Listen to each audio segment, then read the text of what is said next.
Hey, what's up? It's Jim, and today I'm going to talk about Jojo Rabbit. We've been making fun of Nazis in cinema for like a really long time. Almost pretty much since there's been Nazis, because how could you not make fun of them? It's a long tradition from Charlie Chaplin to allegedly Jerry Lewis to even Roberto Benigni. There's this idea of mixing comedy, or Mel Brooks, probably most perfectly, although Chaplin's always the best. This has been an idea for a very long time, and the idea of finding the human spirit through that comedy is almost kind of a staple of if this is a genre but isn't really, so let's say the concept or idea. In a lot of ways, when I came into Jojo Rabbit, I was already a little like, look, this looks quirkier and indier than you're used to with something like this. It feels like something I've seen before and something that I don't necessarily maybe need. And maybe none of us really needs a film like this or the climate or something like that, despite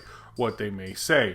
However, I kind of think this is doing the whole let's make fun of Nazis thing in a very different way. Because it's not necessarily doing what those other films did. It's not trying to make fun of it in a way to show you the enduring human spirit in the same way. Because those people were adults. They were very aware of all the geopolitical situations that were going on, or at least some of it, or at least enough to know that they're going to have to get through this somehow. But then when you look at this movie, this is from the perspective of a 10-year-old boy. And when he has his imaginary friend Hitler, it's not actual Hitler, because he's dead, or allegedly. Also because this is a 10-year-old boy in Nazi Germany, and his version, after he is so swept up in Nazism, his imaginary friend version of Hitler. I think at one point Hitler says, "I'm going to have unicorn for dinner." That's something a 10-year-old would think, playing in their imagination, and that is exactly kind of kid logic. It's one thing to use your adult kind of perspective to kind of find the best way around it and put a positive spin on things. It's another thing to be a child who doesn't fully understand the world in itself and follow these things. And that is essentially the difference, because Jojo Rabbit is about a little boy who is very much into the Hitler Nazi youth and all that. He goes off on a weekend retreat.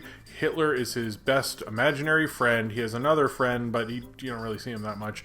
He has his mom, who he doesn't really understand what she does, but finds out that after he is so in love with everything that's going on with the Nazis, because he's 10, and they even do a very good sequence at the beginning where Taika Waititi, who directed this film, has a German version of "I Want to Hold Your Hand," makes Hitler and the Nazis look like Beatlemania. And although that is very funny, he kind of has a point. This is a kid. You're going to get swept up in hype when you're a kid. From Frozen to the Beatles to Hitler himself, kids get swept up in big manias that all their friends are talking about. That's not to say that kids are evil or stupid or something.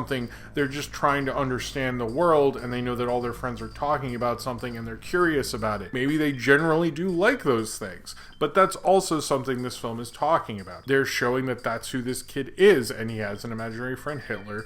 That's his worldview, basically, after his father's been on the front lines. His sister died somehow, they never tell you, not a spoiler. And he's with his mom, and he finds out that a Jewish girl is living between the walls in his house, and he kind of has to reconcile and understand what someone who's Jewish actually is, and his Nazism and what his Nazism actually has created. Although he has not actually, in fact, himself put anyone in a concentration camp, he's fully understanding what his country has done, what his society has done, and that's sort of part of growing up. I think there's a major difference between having a positive attitude towards something when you're an adult and in the back of your mind you know everything is fucked up, to being a kid who doesn't fully grasp what is going on. In that way, Jojo Rabbit is actually really unique. Almost has a more innocent perspective on that than the previous adult protagonists who have done this subject matter before. It actually gives you sort of a reason to do this again, actually, oddly enough. World War II films famously, and usually almost always,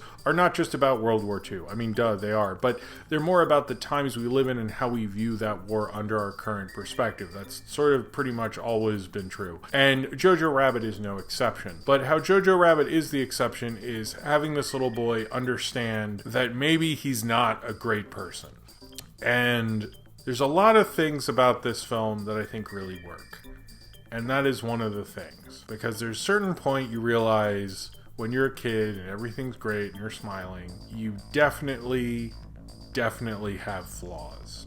And you definitely have fallen for a few things. You definitely are not this amazing, perfect person that your parents have kind of built you up and make sure you go from day to day to do. And they're not lying and not mistreating you or something. They're just treating you as a kid. But eventually you do grow up, and that is a little rough. And I think this kid certainly had a rougher time when he truly figures out what he has been into. But I think a lot of people will look at this film, and, you know, I understand just brushing it off, but I think there was a quote at the end, and I would paraphrase it, but I do a shit job, but it's basically the idea of, I'm sure someone in the comments will put the right quote, but it's basically like keeping life going from day to day, the ongoingness of life, and keep evolving and keep changing, and understand that there's ups and downs of life, and he certainly had one, as we see as it progresses, as he understands with the Jewish girl, as he understands with Nazism, as we're at the end of World War II during this film, the very end, how his life radically changes and how he has to find a way to get through it and not necessarily keep a positive attitude, but just keep going. And part of keeping going is realizing maybe during that period of my life, I was not a good person. Maybe I supported things that were really awful. Maybe I said some things that were not good. And in some ways, I think what Jojo Rabbit is saying, if it's not necessarily talking about World War II, but it's talking about our current context, it's more talking about those people who might have supported something that when they get older, or in a few years, they're going to regret. And I think that is something we'll all have to deal with at certain points.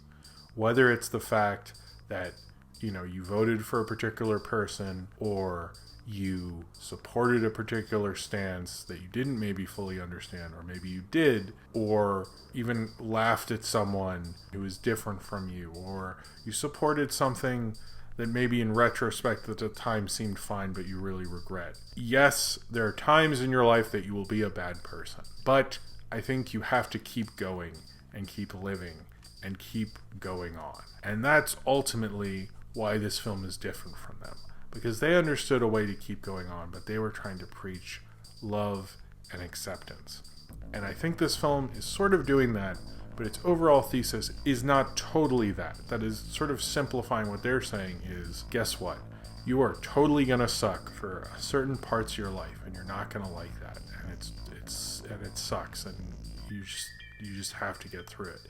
But once you get through that, and once you realize what you can be, and once he realizes what he can do, that is how you kind of mold a coming-of-age film with a World War II film, much like how he combined with Thor Ragnarok, how he combined kind of these 80s pinball fantasy with a Thor film. In some ways, this is incredibly modern, incredibly much like a superhero movie where you combine a genre with something like that. But what it's trying to say, and trying to use that, what is the perspective of a kid who grows up under Hitler's Germany and his Nazi youth, and didn't really know fully what they're getting into? And I think he's more looking at the people who, you know, will be ashamed at a certain point. And that's not to point the finger at a certain group or a certain political stance, but it's to say that we will all go through that at a certain point. And we will all look at ourselves and think, you know what, I wish we had done better. And I wish we could become something. I don't like what I was. And now I'm here. But you just keep going. And I think that's one of the most important things you'll learn about growing up, is not the power of the human spirit. That's not really the power of the human spirit. It's really just to keep going and keep learning and keep progressing and keep going against all these things and keep hoping that maybe you can get out of this and maybe reflect on it, and hopefully the next day you'll do a little better. Yeah, maybe I'm like splitting hairs on this, and maybe I took a more sentimental route with Jojo Rabbit, but sure, it has its very obvious Wes Anderson influence, and particularly in terms of its framing, but I liked ultimately what it was trying to say. It's not Taika Waititi's best movie. I don't even know if it would go on my best films of the year. I just know I liked its ultimate message. Other than The Great Dictator, which is like one of the greatest movies ever made. You should probably see that first anyway. But other than like that one, I would definitely show this over Life is Beautiful and allegedly that Jerry Lewis movie, because I think it probably shows children a better moral lesson. I'm not saying you shouldn't confront them with the evils of the Holocaust. You should. But this film is not about the Holocaust. Like, no duh, because they barely talk about it. This film is about understanding how you can grow. And how maybe in high school you were a real piece of shit. And you did pick on someone. And you did put someone down. And you didn't like who you were. But you can grow from that. And I think Jojo Rabbit, that is what it's about. I don't think that's the power of the human spirit. That's just the normalcy of the human spirit. And maybe the normalcy of the human spirit is just keep it going. And realize life is going to go on with or without you, but it is going to go on. And hopefully you'll be a better participant than you were the last time around. And Jojo Rabbit is infused with that spirit in such a wonderful way. I think Taika Waititi's made a really wonderful film. I do think it's a little cheesy and hokey. I like Taika Waititi's performance as Hitler, because it is a 10-year-old boy's version of Hitler, and I find that to be really funny. Once you really understand the guise of what he is, it's really great. I love the lead performance from Roman Griffin Davies. I thought he was really good. Scarlett Johansson, the girl, Thomasin McKenzie, I thought was very great. Scarlett Johansson actually showed more of a fun comedic side than I've seen from her in a long time. As well as Stephen Merchant, and Sam Rockwell was really great. Really enjoyed this film. I would gladly see it again, and I think this actually will hold up on a lot of repeat viewings. I really did enjoy it, and I feel a little cheesy for it. I think morally I would probably show this to my daughter at some point, and I think it's actually a really good movie for kids. And I think it's a really good message to say it's going to get better. And that idea of it gets better talks about the finish line, but this isn't about the finish line. This is about the first day, and maybe the second day, and maybe, the fifth or something. But it's showing you how to maybe get there, and that you will get there, just ever so slowly, while regretting the past and understanding you have to move away from it while seeing society crumble around you. I maybe am reviewing this more for the morals than the movie, but ultimately, that is what I took away from it as I move on to the next one, and lovingly so. And hopefully understanding as we all walk away from Jojo Rabbit, realizing that there's going to be another one, and hopefully we'll be able to learn from that too. So if you have seen Jojo Rabbit and you would like to talk about it, then comment below in the comments and subscribe if you would like to.